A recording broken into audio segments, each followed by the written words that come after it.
Pinupuri ka namin, O Diyos, Ama, Anak, at Espiritu Santo. Salamat, Ama, na ibinigay mo sa amin si Jesus na iyong anak, na namatay para sa aming kasalanan, iyong muling binuhay, iniakyat at iniluklok sa iyong kanan sa langit.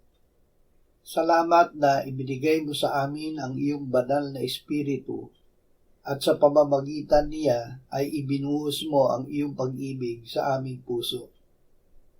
Ama, inibig mo kami hindi dahil umibig kami sa iyo.